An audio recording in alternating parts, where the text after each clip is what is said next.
Se eu conseguisse saber quando é que um ladrão vai intentar alguma coisa aqui contra a minha casa, eu me prepararia para esse dia. Eu acionaria a polícia, eu avisaria o guarda que passa aqui na rua, eu reforçaria de repente a segurança da casa com alguma coisa, porque eu sei o dia que ele está vindo. Mas acontece que ladrões não avisam quando eles vão intentar alguma coisa contra a nossa casa. Eles vêm repentinamente, sem avisar ninguém, e pegam muitas vezes os moradores de surpresa. Da mesma maneira, diz Paulo, que será a vinda de Jesus Cristo. Nós não sabemos quando será.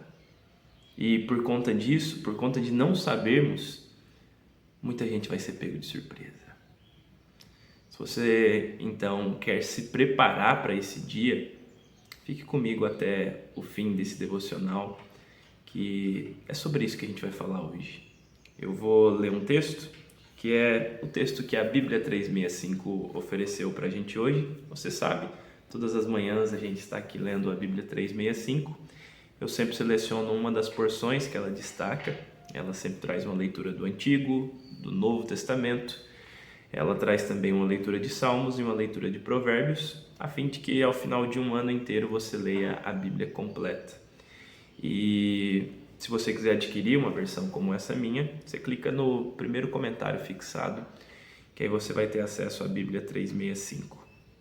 O texto que eu quero ler, ele diz o seguinte: Tessalonicenses, a primeira carta de Tessalonicenses, capítulo 5, versículo 1. Primeira aos Tessalonicenses, então, capítulo 5, versículo 1 em diante, diz assim: Não é necessário, irmãos, que eu lhes escreva sobre quando e como tudo isso acontecerá, pois vocês sabem muito bem que o dia do Senhor virá inesperadamente, como ladrão à noite. Quando as pessoas disserem, tudo está em paz e seguro, então o desastre lhes sobrevirá tão repentinamente como iniciam as dores de parto de uma mulher grávida, e não haverá como escapar. É fato então que Jesus há de voltar. Jesus há de vir buscar a sua igreja, a sua noiva, a fim de que a gente entre em sua presença plena, a fim de que a gente experimente os novos céus e as novas terras. E esse dia é o dia que deve ser o mais aguardado por todos nós, o dia em que nós vamos encontrar com o nosso Salvador. Mas infelizmente, para muitas pessoas esse dia é tido como um dia de agonia, um dia de tristeza, porque essas pessoas sabem como é que se encontram a sua vida. Quem sabe você seja uma dessas. Ouvir falar sobre a vinda de Jesus lhe cause arrepios, porque talvez eu não esteja com Ele. Talvez Jesus Cristo não me leve para habitar com Ele. É assim que acontece na sua vida? Nós deveríamos aguardar ansiosamente por esse dia. Haja vista que a vinda do Filho do Homem, a vinda de Jesus, significa então o fim de todo choro, de toda dor, de toda tristeza. Significa a eterna alegria, a eterna paz, a plena esperança, e esperança será completa nesse dia. O fim do pecado. Será um dia de muita bonança, um dia de muita glória. Só que aí preste bastante atenção nisso que Paulo está dizendo. No capítulo 4, então, certamente ele falou sobre a vinda do Filho do Homem, sobre a vinda de Jesus. Então, aqui no capítulo que a gente leu, 5, ele vai falar, olha, eu não preciso ficar escrevendo muito sobre essas coisas, dar muitos detalhes para vocês, mas uma coisa vocês precisam ter certeza. Ele virá de maneira inesperada. Ninguém sabe o dia, ninguém sabe a hora. Tem uma galera que normalmente procura ficar marcando o dia, né? Não, porque Jesus vai voltar tal ano, não, aconteceu tal coisa, então eu não dou aí mais um ano, mais 10 anos e Jesus volta. Ninguém sabe o dia nem a hora, porque ele virá como um ladrão, no sentido de que será inesperado, não dá pra gente saber. Então, a postura que a gente deveria ter na vida deveria ser semelhante à postura que a gente tem no que diz respeito à nossa segurança, à nossa proteção, né? Porque pensa na analogia que o próprio apóstolo Paulo está propondo aqui, que a gente começou esse devocional falando dela. Se eu não sei quando é que um ladrão vai intentar alguma coisa contra a minha casa, se é que um dia isso acontecerá, Deus os livre disso, né? Se eu não sei, então eu vou me preparar como se ele fosse vir a qualquer momento. Eu vou deixar câmeras, de repente, se tiver condições para isso, vou colocar cercas elétricas, vou pagar um guarda desses vigilantes noturnos aí. Enfim, eu vou me munir de situações, de ferramentas que me preparem para que se um dia isso venha a acontecer, né? Se eu não sei quando é que Jesus vai voltar, eu me preparo todos os dias como se eu estivesse às vésperas da volta dele. Eu vou viver em um constante estado de preparação para me encontrar com Jesus, como alguém que tá para ir ver ele a qualquer momento. Inclusive, depois o Paulo ainda traz mais uma analogia que eu acho que é ainda mais apropriada para esse momento. Ele diz, olha, tudo, quando as pessoas disserem tudo está em paz e seguro, então o desastre lhe sobrevirá tão repentinamente como iniciam as dores de parto de uma mulher grávida, e não haverá como escapar. Bom, não tem muito tempo que eu vivi as dores de parto de uma mulher grávida aqui com a minha esposa, né? Claro que eu não senti as dores, mas ela vivenciou isso e eu estava ali acompanhando. E eu me recordo que o dia em que ela teve as dores de parto foi de fato um dia que a gente não esperava. Para quem não sabe, a minha esposa passou boa parte da sua gestação de repouso, não podia levantar da cama por situações que um dia talvez eu compartilhe aqui em um vídeo, traga ela para falar também, enfim.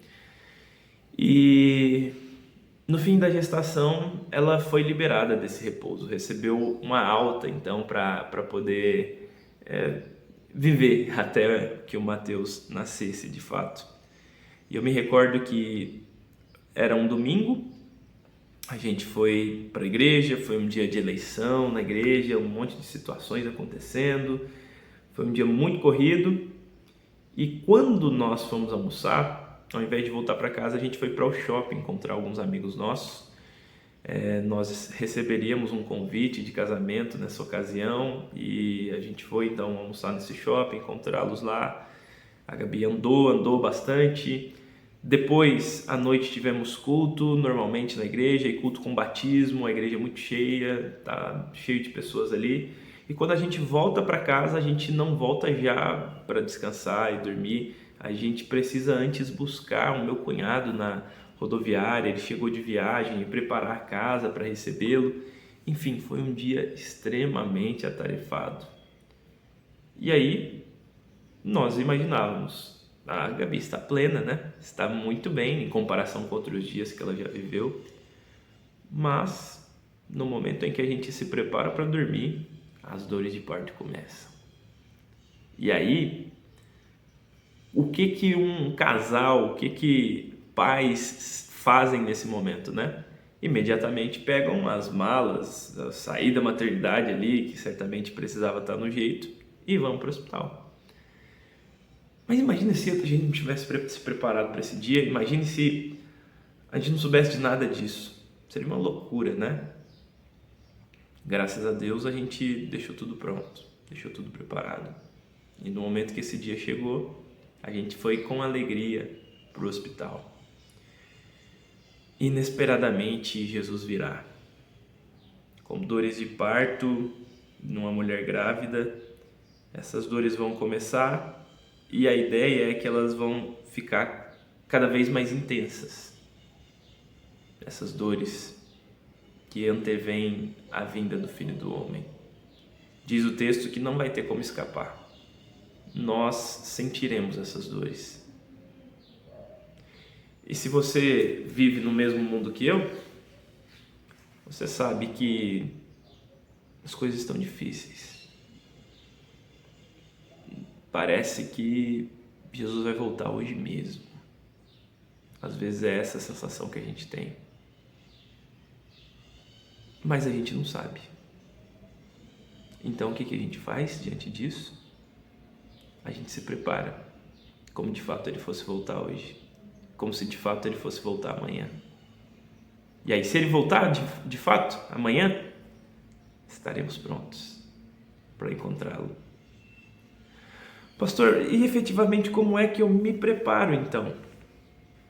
Ora, cultivando o fruto do Espírito, exercendo amor, paz, longanimidade, domínio próprio, benignidade.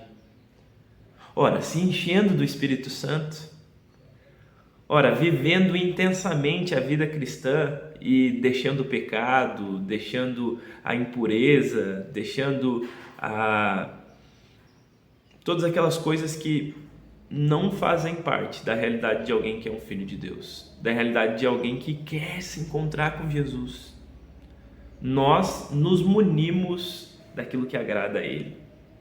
Nós vivemos assim. E isso vai expressar essa expectativa, então, que nós temos de encontrá-lo. Essa postura, essa conduta da nossa vida, né? Certa feita eu ouvi uma pessoa dizendo: olha, eu vou fazer o seguinte, eu vou viver a minha vida desvairadamente e aproveitar, aspas, tudo que eu preciso aproveitar. E quando eu perceber que Jesus está voltando, eu vou lá e peço perdão, me arrependo de tudo e corro para Ele. Mas é inesperado, conforme disse Paulo. Como é que você vai perceber se a gente não sabe quando vai ser? Como é que você vai perceber se Ele não te avisou quando Ele vai voltar? E outra coisa, e preste bastante atenção nisso que eu vou dizer, pode ser que efetivamente Jesus não volte para todo mundo hoje, mas de repente Ele volte para você. De repente você vai se encontrar com Ele hoje. E aí? Você está preparado? Você está preparada para encontrá-lo? A minha oração é para que pensar sobre esse dia não traga angústia para o seu coração. Pensar sobre esse dia traga alegria, traga aquela ansiedade boa de querer encontrá-lo logo. Eu quero orar então por você em favor disso. Bendito e amado Pai, o que nós mais queremos nessa vida é te encontrar. O que nós mais queremos nessa vida é ver o fim da tristeza, ver o fim do choro, da dor, ver o fim da maldade. E nós sabemos que tudo isso terá fim quando o Senhor voltar. Então, a minha oração é para que o Senhor coloque dentro do nosso coração a expectativa de te encontrar, a alegria de saber que esse dia se aproxima. Não deve fazer parte da nossa vida tristeza, desespero, de saber que o Senhor está chegando. Talvez muitas vezes a gente se encontre assim, justamente porque a gente não está preparado para te encontrar. A gente se apegou muito a esse reino, a essa terra, quando na verdade o nosso reino não é daqui, a nossa pátria não é aqui, esse mundo. Então, Deus, nos dá um coração de peregrinos, nos dá uma vida que tem total disposição para te encontrar a qualquer hora. No nome de Jesus Cristo e para a glória de Jesus. Amém. Amém. Hoje, mais uma vez, fomos acompanhados aqui por um coral de maritacas, né? Não sei se vocês puderam ouvir aí no fundo. Mas, de qualquer forma, você sabe, estou aqui todas as manhãs. E se porventura você tem sido edificado com esses devocionais, compartilhe com mais pessoas. Seja bênção na vida de outras pessoas, assim como tem sido bênção para você. Então, seja bênção na vida de outras pessoas. E não se esqueça de se inscrever nesse canal. Eu percebo que tem muita gente acompanhando aqui, mas que não é inscrito aqui no canal. Então, por favor, se inscreva aqui e abençoe a minha vida também através do seu like. Que Deus abençoe muito a sua vida e que você tenha um excelente dia.